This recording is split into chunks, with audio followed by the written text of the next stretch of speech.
Welcome to the first episode of a series which is going to be called the Free-to-Play Filter, in which we will review every update, or in this case, patch notes, and we're going to discuss and voice out our opinions to see if the new changes are free-to-play friendly or not. So, without further ado, let's begin. So, this update is going to come live on the 8th of August, so in a week from now, and we're going to be having an option to download and things like that. The new trust system and tons of new dialogue for tank commanders. They show up in your city, interact, and after some time you may get emojis. This is just okay, nothing really affecting gameplay. It's just gonna be more engaging when you enter the game.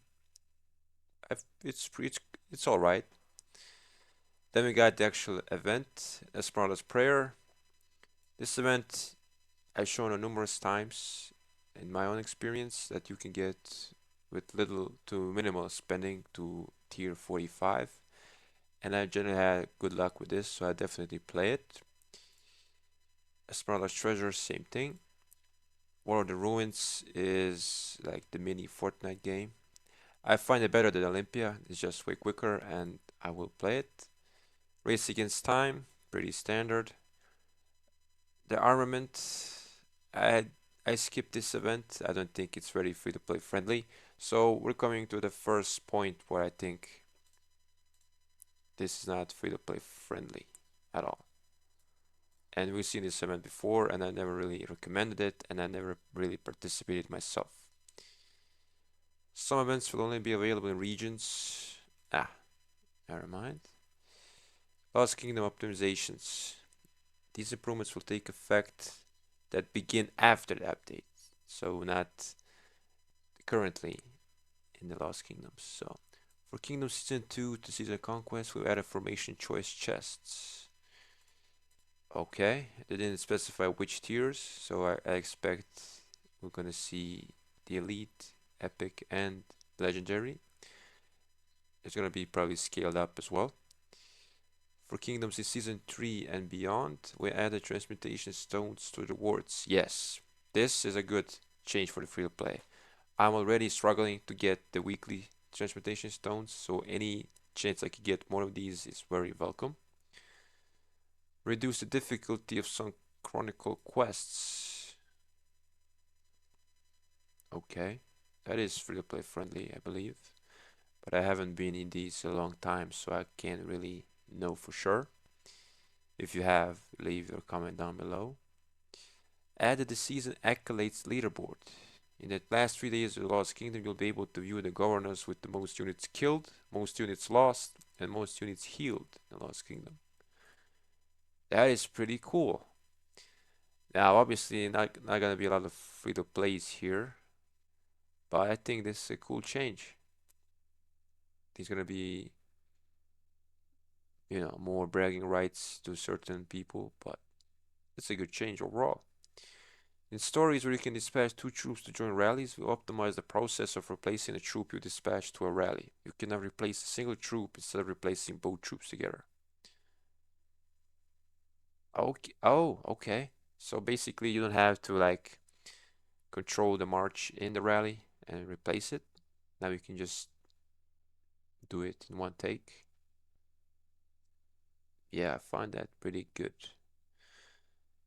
During the first stage of the Evil Crusade, you can now trace scraps of parchment with all governors in your kingdom. Oh, okay, this is a very nice change. Not just for free to play, but for everyone, because there's always that one or two parchments that you always run out. So making it on a bigger scale is just making sure you make use of each parchment you get from each marauder. So I think this is a big change because with more parchments you get more chests, and more chests you get more rewards. So I think this is a win-win. Great change. Past glory. So this is the Crusader Fortress capturing. I think so. Yeah. So the maximum duration has been changed 3 days for the first stage. So this is for the donations. 2 days for the barbarian stage, and 2 days for the sculpture turning stage. If the task hasn't been completed in time, it will automatically move. So you don't even have to complete it. You can just get it earlier, which is pretty much what has been done at the moment. Yeah, but there is now a limit to how many hero medallions you can earn during the third stage. Once you earn the maximum number, you can still donate commander sculptures to speed up reconstruction, but you will not earn any more hero medallions. I remember a time where this was really good. Like in the first couple of KVKs, you could turn in so many of these medallions, and in turn, you would get 5 minute speed ups, which were universal. And I can't deny I've used that. I've had like tons of these extra, so I get the speed ups, but now they've been changed to like a mix of everything. Is gonna be 1 minute speed ups, and now you don't even have to do that anymore. So that is sad. I think this is also a nerf for the free to play. Basically, you will not get any more extra stuff from doing anymore. But then again, these weren't that impactful, so it's not that game changing really. So optimize some functional text in Lost Kingdom. These changes are cosmetic and have no effect on gameplay. Okay. PC version. You can now use your email address to log in. Okay. Edit commands when right-clicking play with avatars. Gonna be interesting to see. Optimize the performance of the settings page. Okay. Other changes. Optimize the Heart's Desire event. You can now change your preferred commander while the event is ongoing. Heart's Desire is the tavern that shows up before the first pass opening. Usually lasts for like 2 to 3 days. It's a good change. I like it. Add a change to Olympia, Arc of Osiris, and Lost Kingdom to go on our profile pages. Okay, so that's another cosmetic change. If one of your troops fights multiple battles without returning to your city, all battle reports for that troop will be grouped together under a single subheading in your inbox. It's just another quality of life change where you can read your stats more concise. Okay, useful. Combat optimizations. Added the ability to dispatch multiple troops at once. Ooh, this is a big one. On the troop dispatch screen, check the multi-select box to select which of your saved troop templates you want to dispatch. Wow, that is a big change, especially if in a KVK where you're rallying things like a flag in enemy territory, and if you have the field, you can, rally and get more positive reports. But now, if more people are around in that area, you can just get really ambushed, which is a double-edged sword, I think, because if you're free to play and you get jumped by these people, then obviously that sucks. But if you're on the defending side and you catch these people off guard while they have like couple marches, I think that's also be a good play. And I'm actually looking forward to that part because it's gonna be more engaging and more fun.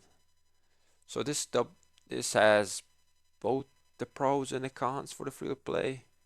So I'm just placing it in the middle for now. We'll see how it goes in the actual gameplay. But I can definitely foresee some crazy reports in the future coming for this change. So let's see how this works. Add garrison plans for your city's garrison commanders. If one of your default garrison commanders in your city will switch to the next available garrison plan. This is useful. I think this is also useful in game modes like Ark of Osiris, where you usually have all their marches out, and if people somehow decide to swarm your city, you can have something that's gonna mitigate that. in the worst case scenario. But overall, you should not be really getting rallied. Like try to avoid as much as possible if you're free to play. So a good backup plan, but don't rely on this at all. When dispatch when dispatching troops to join a regular garrison, if there are multiple recommended unit types, the system will prioritize adding recommended unit types when creating a default troop.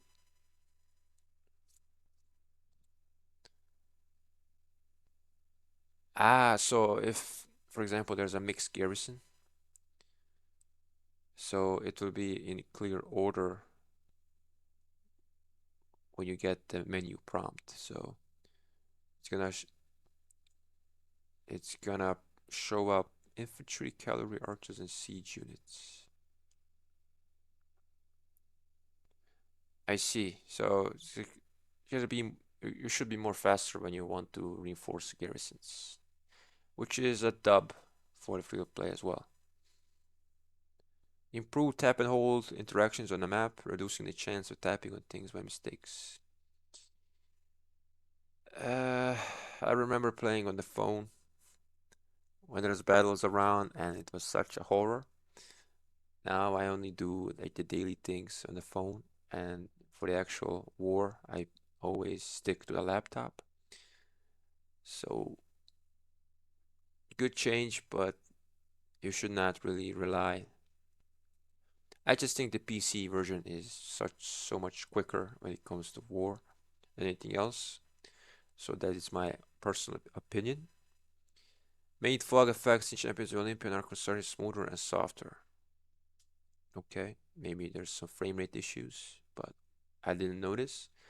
Change the location of the exclude button in Champions Olympian and Soaring Crisis, making it more intuitive and easier to access. I don't even know what this button is. I've never seen it in Solar Crisis, so I can't really make a comment about it. Added a shortcut to the Karak ceremony event. Oh, so it's gonna be like the Kakarok in KVK, probably, like in the top left corner. Or when you kill a Karak, you immediately get the prompt to summon another one. I think that's a great change. It's gonna save more time, and it should be done from the get-go. So overall, there's not a lot of things to dislike in this update. I might be wrong in the future, but only thing I haven't really wasn't really glad to see was what is it? Yeah, the hero medallions. And that is something minuscule. That's not really something that was game changing. It was something extra. If you had tons of these sculptures you don't need and you turn them in. So just to remember after the update, if you're gonna enter the KVK, do not exceed the amount of coins you need to clear out that shop in a stage 3. So take that in mind. I hope this is the first episode of many when it comes to reviewing these updates. I personally want to make this because it's more interactive and I want to, share some thoughts as a free to play regarding these updates and not just, whine and be dramatic about them and look at them from a constructive point of view. So if you guys like the video and like this series, then please subscribe and join our Discord. And I will see you in the next one.